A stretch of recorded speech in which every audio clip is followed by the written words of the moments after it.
നമസ്കാരം. Raf talk ഫുട്ബോളിലേക്ക് അവർക്കും സ്വാഗതം. Noah സദോയ്, what A player! Kerala ബ്ലാസ്റ്റേഴ്സിന് വേണ്ടി മിന്നും പ്രകടനമാണ് അദ്ദേഹം ഇന്ന് പുറത്തെടുത്തിരിക്കുന്നത്. അഡ്രിയാൻ ലൂണ ഇല്ലാത്ത മത്സരത്തിൽ സ്വാഭാവികമായിട്ടും അദ്ദേഹത്തിൽ നിന്ന് കൂടുതൽ പ്രതീക്ഷിച്ചിരുന്നു. ആ പ്രതീക്ഷക്കൊത്തവണ്ണമുള്ള പ്രകടനമല്ലേ ഇന്ന് അദ്ദേഹം നടത്തിയിരിക്കുന്നത്. ബ്ലാസ്റ്റേഴ്സിന്റെ ഇടത് പാർശ്വത്തിൽ അദ്ദേഹം മിന്നൽ പിണറുകൾ സൃഷ്ടിച്ചു. അതിന്റെ ഫലമായിട്ട് തന്നെയാണ് ആ ഗോൾ വന്നത്. ഇടക്ക് വിങ് ഒന്ന് സ്വിച്ച് ചെയ്ത് വലതു പാർശ്വത്തിലും അദ്ദേഹത്തിന്റെ സാന്നിധ്യം നമ്മൾ കണ്ടിരുന്നു. മികച്ച രൂപത്തിൽ അദ്ദേഹം കളിച്ചു എന്ന് മാത്രമല്ല, ബ്ലാസ്റ്റേഴ്സ് ഒരു ഗോളിന് പുറകിൽ പോയി മെന്റലി ഡൗൺ ആകുമെന്ന് തോന്നിച്ച ഘട്ടത്തിൽ അങ്ങനെയല്ല, തിരിച്ചു വരവിന് വഴിമരുന്നിട്ടുകൊണ്ട് മനോഹരമായിട്ടുള്ള ഗോൾ ഇടതു പാർശ്വത്തിലൂടെ അദ്ദേഹം സുന്ദരമായിട്ടുള്ള നീക്കം നടത്തി. റാക്കിപ്പിനെ അദ്ദേഹം ഇടയ്ക്കിടക്ക് ബുദ്ധിമുട്ടിക്കുന്നുണ്ടായിരുന്നു. അത് തന്നെയാണ് ആ ഗോളിലും കണ്ടത്.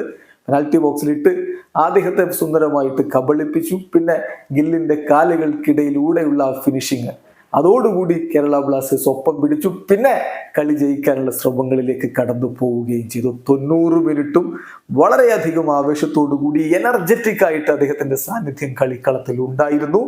ഒരു ഗോള് അദ്ദേഹം നേടുകയുണ്ടായി. 3 ഷോട്ടുകളാണ് അദ്ദേഹം ഉതിർത്തത്. അതിൽ 1 ഓൺ ടാർഗറ്റ് ആയി, അത് ഗോള് വന്നു. ദെൻ 22 പാസുകളാണ് ഫൈനൽ തേർഡിൽ കൊടുത്തത്. That's important. ഒരു കീ പാസ് അദ്ദേഹം കൊടുത്തു. 22 പാസുകൾ ഫൈനൽ തേർഡിൽ കൊടുത്തു എന്ന് മാത്രമല്ല, 4 തവണ എതിരാളികളിൽ നിന്ന് പൊസിഷൻ പിടിച്ചെടുത്തു. 57 ടച്ചുകൾ. സോ വളരെ മികച്ചൊരു സ്റ്റാറ്റിസ്റ്റിക്സ് ആണ് നമ്മൾ ഇവിടെ കാണുന്നത്.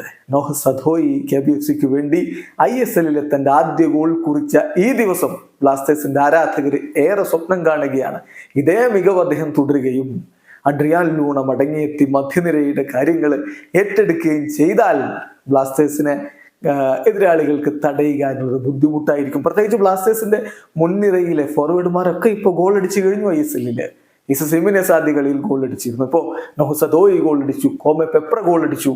ലൂണ കൂടി വന്നാൽ ബ്ലാസ്റ്റേഴ്സിനെ തടയുക എന്നത് ഒട്ടും എളുപ്പമല്ല കേട്ടോ. വീഡിയോ അവസാനിക്കുന്ന ഫുട്ബോൾ ലോകത്തെ കൂടുതൽ വിശേഷങ്ങളുമായി റാഫ് ടോക്സ് എത്താം.